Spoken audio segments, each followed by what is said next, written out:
Well, technically it was Tom and Jerry as well, but you did not release that one. I did not. That is unreleased. I don't really want to support Tom and Jerry that much. We have an unreleased review that if anyone wants it, it's there. But I don't know if I want to release it because it's not that good of a movie.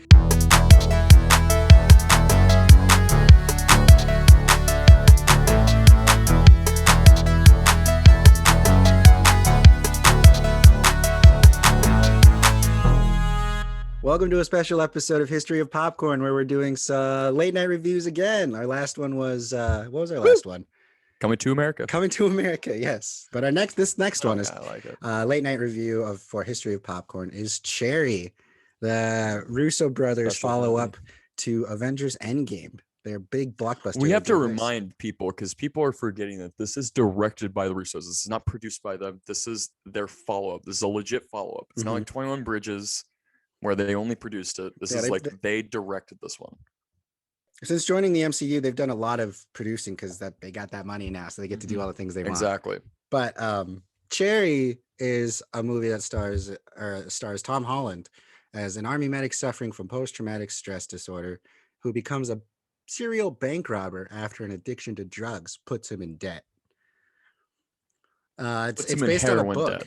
Yeah. Not college debt, heroin debt. No education there. Yeah. No. It's based on just a novel. Strictly drug abuse. The novel is based on the main character of the story. His name. They never gave him the name in the movie. No. They just call him. They never really mention his name. No, they don't call him anything. Even in the script, they don't. Like in the script, they call him Cherry, but yeah, the real guy's name is Nico Walker. Nico Walker. Yes, it's an autobiography that he wrote. And yeah, it was honestly, I think it was an interesting movie. It was something that, like, because I read the script beforehand, I loved the trailer, and I was very interested in the Russos. I'm very interested in Tom Holland, especially after watching The Devil All the Time. Yeah, that's when I still have to see what I want to see. His performance in that really shocked me, and I saw the trailer for Cherry, and I was like, "Damn, this is going in a good direction, really great direction." Yeah, but yeah, no, there are. Oh my God, there are so many things in this movie. It's like, oh fuck, man! Literally, it's a lot. It takes place over the course of 5 years, though. It's 2002 to 2007. And I was very excited when I saw it. Technically, it goes to like. Oh yeah. There's an epilogue. Yeah, there's an epilogue. We'll talk about that. So this is going to be a spoiler-filled review. Yes, obviously, we've seen it. And we're going to be talking about the ending and everything. So, if you're okay with some spoilers, and that's going to determine your outcome of seeing the movie, and you're okay with that, then keep on listening. If not, come back, watch Cherry, and then see how we feel, and we can discuss about it, because I personally feel like this movie, do you think think it's a good movie? I still don't really know. I can one of say those movies where I still don't really know. Yeah, I think it's a good movie. And I think the biggest flaw of this, and I think it's pretty common knowledge if you just look up reviews of this at all, is that the miscasting of Tom Holland. Did you feel that, or no? I think that he was the best part. I think everyone else, every other young actor in this movie, there was just something off with all, especially. Oh man, I feel flipped. I'm the opposite. Really? Are you talking about Emily, the girl who plays Emily? Yeah, Ciara Bravo. I thought I love her in the show called Wayne. She's on the show called Wayne, and it's like, regardless, you should watch Wayne, because she's great in that. She plays kind of the same character, but this time around, oh my God, no! Like, I don't know if it was the direction or what, but I thought that she was incredibly miscasted. I kept on thinking about the entire time. I know it would have been worse for young Tom Holland with his glasses. He looks like Peter Parker, but I kept on thinking about Zendaya for that role. Well, yeah, she's able to carry that weight, and she also just did that movie Malcolm and Marie, which showed the true talent. And Euphoria, Zendaya Euphoria. She has that talent that she could carry any movie, I feel like. I haven't watched Euphoria, but I know that it's about like drugs and stuff like that too. So I haven't seen much. I've seen the pilot, and I've seen highlights, and I just seeing her and her commitment to the roles that she has, everything that she's done is Zendaya. Yeah, I think that she would have been much better. But you didn't like Tom Holland in this, or did you just think that he was just miscasted? I liked him for like 50% of this, which is the weird part. There are like half the scenes I was like, okay, this is why he was cast. And then the other scenes I was like, okay, I can't immerse myself into it that much. Like I was okay. Like I was even okay with the epilogue footage of how he looked. I was okay with that. Oh man, Because yeah, by no, that point, that. by that point I was okay with it. So, but I can see why people would be so jarred by that because it's Tom Holland. That's a fake mustache. Like everyone knows Oh that. my god, yeah, You know? we'll get into that. Let's talk about the plot really quick, just in case people don't really know. But like, it's impossible to Because you'll try start, to say what this movie's start about. saying one thing of like where it starts basically, Yeah. but you'll just end up telling the whole movie of like, well, then he goes, Yep. it starts off with this young guy in college, Tom Holland. It's like explain a friend, you know. It's like explain, like if like you see You a have to friend and catch up. they're Yeah. like, yeah, and they're like, well, why did he get to that? And it's like, well, this happened to him, and that happened to him, and then he met this girl, and then he went to the army. Like you start spewing on this person's entire life, and Yeah. it's impossible to actually like say what this movie's about. And I think that's one of the main flaws of this. But let's try to. It's just a life chronicle of this young man lost, like this young man who ends up getting lost through his decisions of like just erratic decisions to support himself, and that's all. He just keeps doing things like that throughout his, and You it know just what? gets him in further and further deeper shit. It's That played by actually Tom is Holland. perfect right there. That's actually a perfect way to, Because it's a like very perfect way to describe it. Because that literally is what it is. It's I just a watch chronicle of a guy that just continues to fuck up because of his own impulses. and like he does a lot of things for love. It's a love Mm-hmm. story. It's it's a war story. It's a drama. It's like it tries to fit all this stuff in, and that's why a lot of Exactly. people That's feel like why. it's super. It's very dense in a way, kind of. It's like 4 different movies cut into one kind. Well, not really in a way, but it's a lot of stuff. A lot of stuff happens. Yeah. No, it's a lot of Could have been a stuff. miniseries or something. I don't know. That's exact. The entire time I was watching it, especially after it got to each chapter, dude, I could have watched that. I could have watched what was happening there for another like 20 minutes. If they just kept it as a mini series or something like that, it could have been more interesting. It could have been more we could have broken down exactly who this character is and who the girl is too. Because oh my god, what's the character's name? What's the actress's name? Her name's Ciara. Bravo. So she just had nothing to do here, honestly. Like she, like, especially in the beginning of the movie, like their relationship, their build up to the relationship, it's just nothing. It's so rushed to what the movie wants to be. And then once it gets to what it wants to be, it rushes even more to be like, okay, now he's robbing banks. Okay, now they like it was just so much there was just so much stuff happening where I agree. Like if it was a mini series, just like Wayne was another show that she was in, where they really break down who these people are so that you can understand exactly what they're like, not exactly what they're feeling, but you can there's this whole other like understanding about what they're going through and why they're making the decisions they're making. In Cherry, they're making these decisions and things are happening, and there's just so many moments where it's like, well, why in the fuck is this happening? Like, why did it go straight? A good example of it is once it goes to them living the dope life, which that's how they keep on saying it. Yeah, it's like part 3. That moment, Life, yeah. That moment of her just literally, it's just her just being like, okay, you're taking them, I'm gonna take them too. And the next thing you know, boom, they're both heroin addicts. And it's like, well, when did they start like using the needles? Like when, like, yeah, they there could jumped have things a lot. Yeah, there could have just been so many moments, especially since the Russo brothers really wanted to make this a love story. It's like, really, like, let's like expand on why they love each other so much. It just felt like so much. It felt like a kind of movie that I would have loved if I was in the 8th grade, you know? Like it's like, because it's just like, it's like a it's just, super heavy 500 Days of Summer. It's like they got that yeah, artistic love, like loveliness when they fall in love, and then it just goes into this weird direction. Like they get these elements correct with it, but it's like, well, what am I actually watching besides this like beautiful like scenery? But aside, like I love that the Russo brothers, like it seems like every single scene they had was like a short film. Like they thought out every scene as like something yeah, different, which can hurt the film too.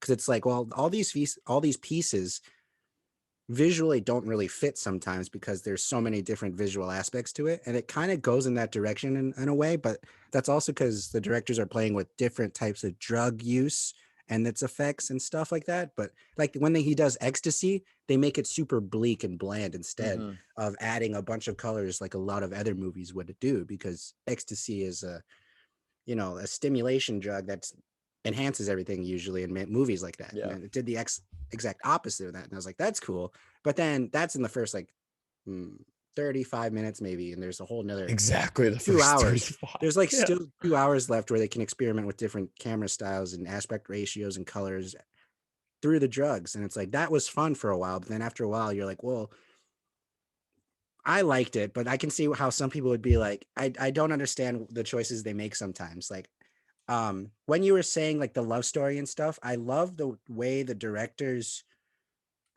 use the POV of Nico Walker, Tom Holland's character. Like everything is from his POV.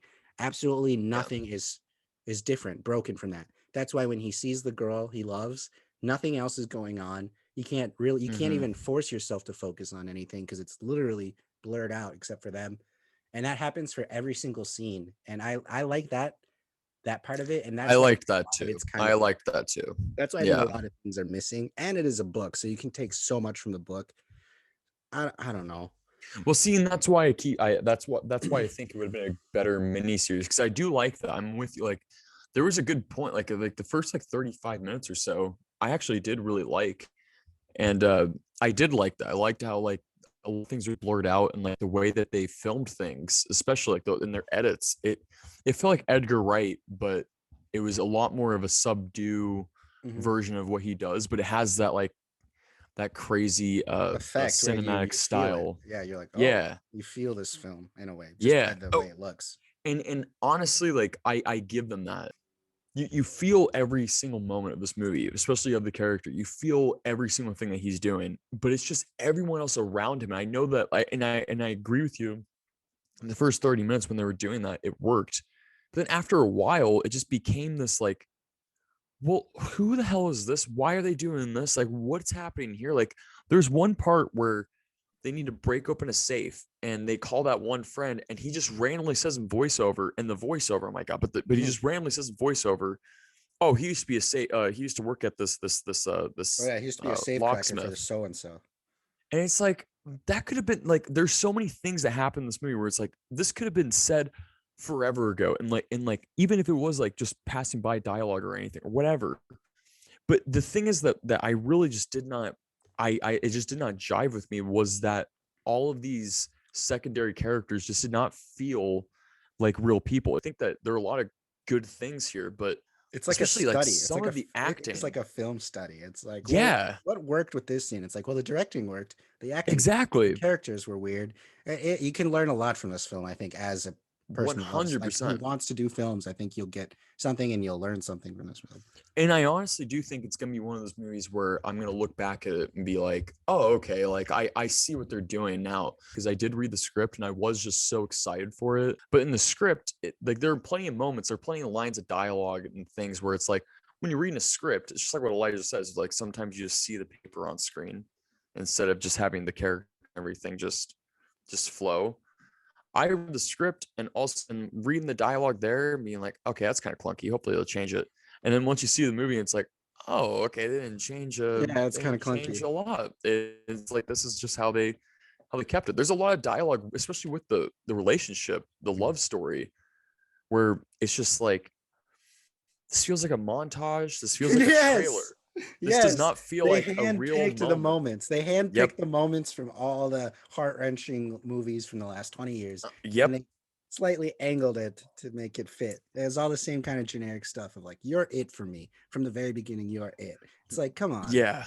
Like that's a line that it doesn't in the trailer, and it works like once you're like, if there are two characters that have been talking to each other for at least longer than a minute, like they're literally, characters in this movie do not talk for more than a minute, and then there's something happening. Like there's never a moment where things just fucking calm down. It's only like if they're doing heroin, things calm down. And even at that time, they're both.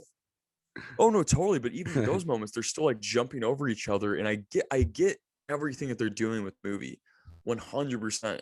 And I'm with the message that they're trying to go for. But and the thing is, the thing about the Russo brothers is they did just get off of the Marvel movies. So they made this movie into a Marvel heroine movie where it's just I did not feel like, even though this movie is a true story, this actually happened. This happened, I forget where they shot the movie, but like the brothers are like connected with this in some way. Cleveland, Ohio, that's where they grew up. Cleveland, Ohio, yeah. And the entire time it felt so artificial. It did not feel like nothing felt real, like everything just felt like Fight Club in a way, like remember the first time we saw Fight Club, like especially almost for you fantasy. and me, we were It's very intense, but it's like an intense fantasy.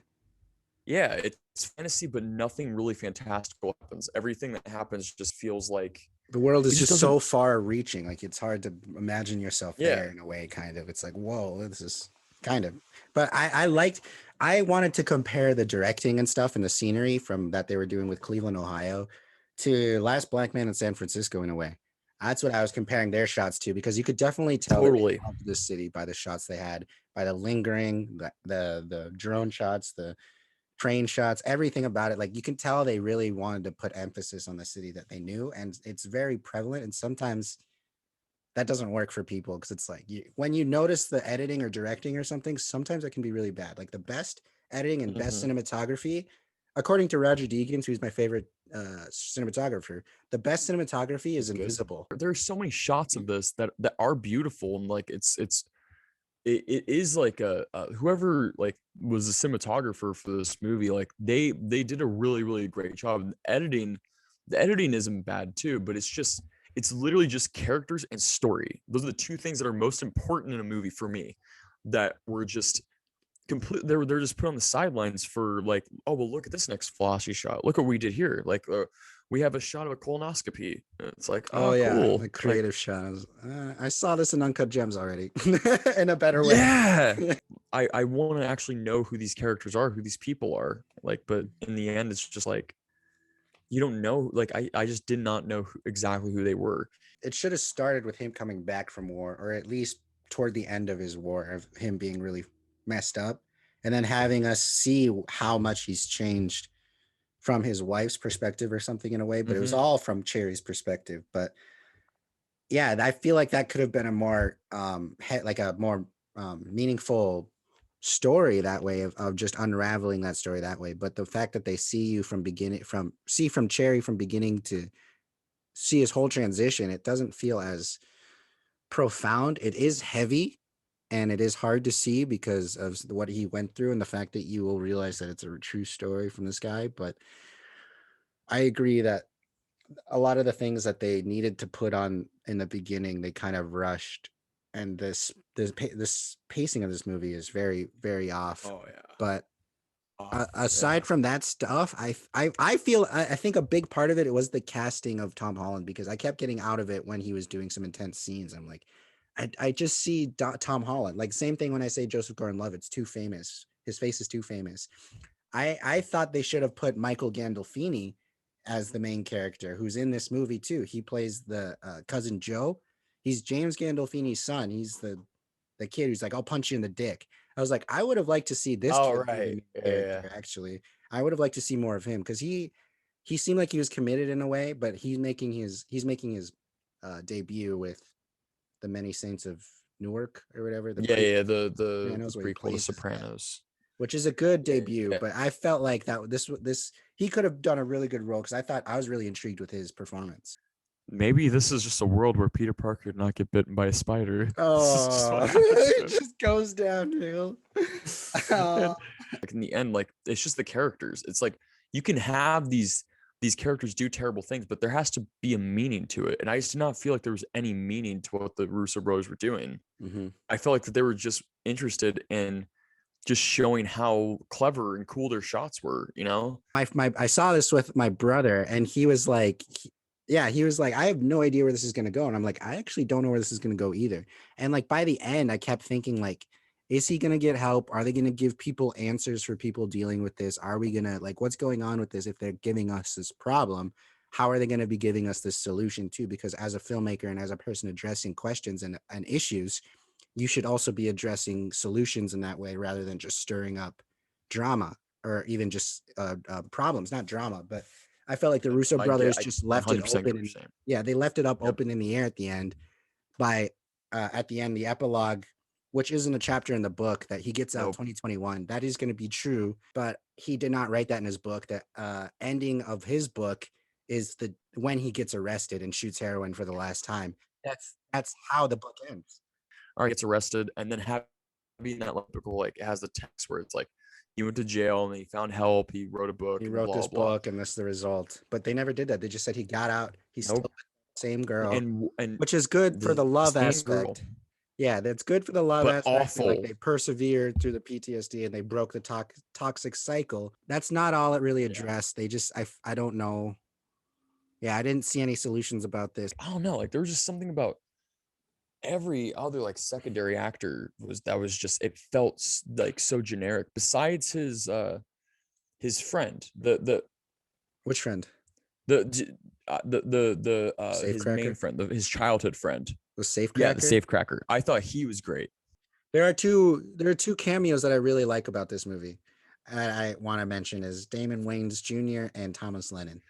Yeah, what the both fuck of those guys are that? So good in that movie. So what would you give this movie then out of 5? I would give it a 3 out of 5. Even though all that shit that I said, it's still, I think, a movie that I feel like it's one of those movies that the more and more I watch it, the more I'll kind of appreciate it. But even that, like, I even though I gave it a 3 out of 5, there are still just so many moments of it, and there's so many things that happen that it is kind of unforgivable, especially that last shot of the movie, like him giving Tom Holland that mustache and him doing that smile. I laughed my ass off. Holland's performance is the thing that makes this worth a watch, and there are great shots, and yeah, it's an effective movie. So I think that's a good way of saying it's an effective movie. I'd give it 4 out of 5. I liked a lot of it. The casting was a little it slipped sometimes for me, but overall I thought it kind of could hold its own as casting. I wish it was longer and they committed to it being longer rather than giving what they gave. But this could have been what Tom Holland is to Zendaya's Euphoria. It's like, come on. But Tom Holland's just too British for me. Every time I see Tom Holland playing an American, I think he's acting American. He's not doing, like, I want to see him be a British role, just a normal British role. Like, I don't want him to be an action star. I just want him to be a normal UK kid and have him be like, okay, I don't have to focus on the accent. Because when I hear him talk and say things, I just think he's really focused on sounding American. And I think that with a lot of super. That's fair. That is fair. There were moments where he did. That's why I don't like him as Spider-Man either. Exaggerated. Yeah. Oh, really? I don't like him as he's my least favorite Spider-Man out of all of them. And it's really MCU. Even compared to Andrew Garfield? Yep. Andrew Garfield's better than him. Cool Spider-Man, cool Peter Parker. More talking about with you, like, I will say, like what you said, I think it is a good movie.